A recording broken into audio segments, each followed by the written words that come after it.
আমাক লাগে আমি নহ'লে থাকিবই নোৱাৰিম দিনতে খাবগৈ আমাক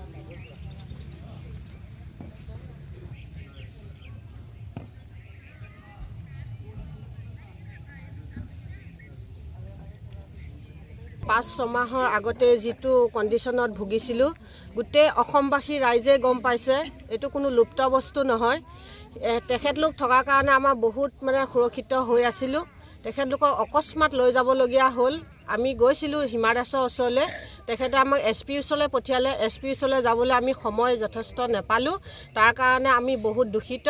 তেওঁলোক হঠাৎ দেখিছে গাড়ী মটৰ সব ৰেডি তেখেতলোক যাবলৈ বেডিং পত্ৰ বান্ধি ওলাল তেখেতলোকৰ হয়তো চকু পানী নোলাব পাৰে আমাৰ ৰাইজৰ বহুত চকু পানী ওলাইছে আমাৰ ইয়াত এটা ধৰক নাৰী ৰাতি মানুহে চুৰ আৰু স্পিয়াৰ কৰি মানুহক লণ্ঠন কৰিছিলে মহিলাসকলক সেইকাৰণে আমাৰ চৰকাৰে আমি অনুমোদন জনোৱাৰ কাৰণে এটা পাৰ্টি ব্লেক পন্থাৰ পাৰ্টি আমাৰ আউটপোষ্টত দিছিলে এতিয়া বৰ্তমান তেওঁলোকক লৈ যাব বিচাৰিছে আমাৰ পূবধিঙৰ মহিলাসকলৰ অসুবিধা হোৱাৰ সত্ত্বে আমি তেওঁলোকক শান্তিৰে থাকিব নোৱাৰোঁ আগৰ পৰিস্থিতি হ'ব পাৰে সেইকাৰণে আমি ইয়াত সকলোৱে এটা সমিলন হৈ লৈ পেলাই তেওঁলোকক নিয়াটোতো নিবই আকৌ যেন আমাক পুনৰ তেওঁলোকৰ পন্থাটো আনি আমাক দিয়েহি সেইকাৰণে